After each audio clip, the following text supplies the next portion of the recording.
Sedmošolci iz Domžal v Prirodoslovnem muzeju spoznavajo evolucijo.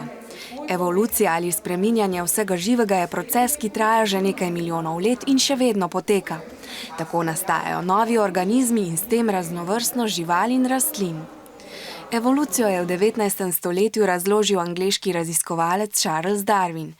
Z ladjo Beagle je 6 let potoval po svetu in preučeval živa bitja.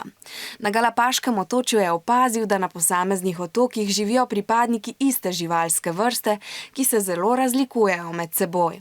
Želve so se na različne razmere na otokih na primer prilagodile z različno dolgimi vratovi. Tam, kjer so bile rastline višje, so morale bolj stegovati vratove, zato so ti sčasoma postali daljši. Ker je bilo na otoku preveč živali, so preživele le tiste, ki so bile na razmere najbolje prilagojene, torej tiste, ki so dosegle rastline. Temu pravimo naravni izbor. Lastnost, ki jim je omogočila preživetje, so prenesle na svoje potomce. Učenci so o evoluciji veliko vedeli že pred razstavo, a so tu izvedeli še marsikatero zanimivost. Sem videl ti števc, kako se ljudje hitro množimo, ker ful hitro nastajamo in se na novo rojevamo.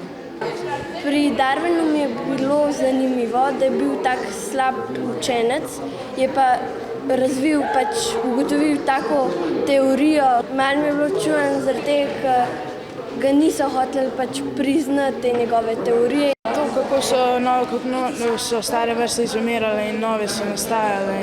Smo se razvili z tako preprostih organizmov v taj, kot smo zdaj. Razstavo si lahko ogledate do septembra 2015.